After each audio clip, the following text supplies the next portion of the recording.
तपाईहरुले यसलाई के भन्नुहुन्छ? यो पिरामिड्स हो। कसैले पिरामिड्स भन्छ, कसैले पिरामिड भन्छ। हेर्दाखेरि ठ्याक्क पिरामिड जस्तो छ। इजिप्ट।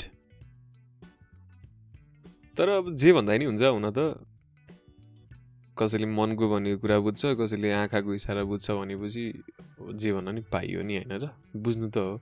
हेर्दाखेरि चाहिँ खतरा देखिन्छ, लाइक नर्मल क्यूब। यो क्यूब अर्को है, अस्तिको क्यूब अलगै थियो। अस्तिको भिडियो हेर्नु भएको थियो भने त्यो क्यूब चाहिँ घस्रणवाला थियो पुरानो। This is another. यसको म अर्को भिडियो बनाउँछु। अब यसलाई सल्भ गर्न धेरै केही तामझाम त छैन हैन। अब यसको यो टिप यसरी घुम्छ। अब यसलाई एज नै भन्छ होला, त्यस्तो धेरै थाहा छैन मलाई पनि।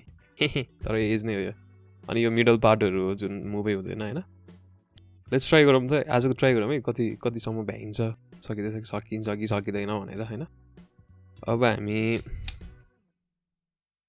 अनि यसलाई यहाँ ल्याइदिउँ हैन।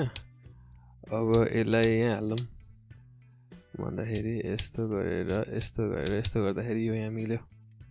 त्यसपछि यसको धेरै साइड छैन कि। यसको रमाइलो जना चाहिँ के छ भन्दाखेरि यसको धेरै साइडहरू छैन हैन। अनि यसको एल्गोरिदमहरू के हुन्छ होला, यतापट्टिको एउटा पार्ट मिल्यो हैन। लेयरै मिल्यो क्या? लेयरै मिल्यो। एउटा बेसिक लेयर मिल्यो। अब माथिको लेयर मिलाम हैन। यस्तो गरेर यहाँ ठिक छ? छैन, यस्तो होला यो। ओके, तीनटा बिचको मिलेन। अब यो माथिको चाहिँ जस्तै घुम्छ, जहाँ एकछिनमा मिलिहाल्छ। त्यसपछि अब यो पार्टलाई हामीलाई कहाँ चाहिएको छ? यो पार्ट यसो गरौँ न, हामी यो फर्स्ट लेयर मिलिसकेपछि अर्कोतिर जाऊँ हैन। अर्कोतिर गइसकेपछि अर्को सल्भ गरौँ न। यहाँ हामीलाई रेड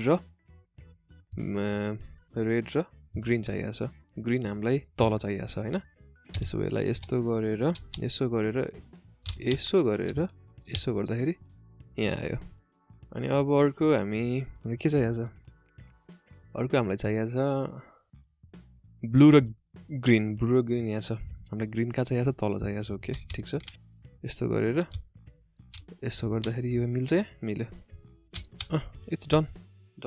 यो सक्यो है। अब मैले अस्ति क्युबको कुरा गरेको थिएँ, जुन चाहिँ फास्ट घुम्ने फास्ट नघुम्ने क्युब भन्ने थियो।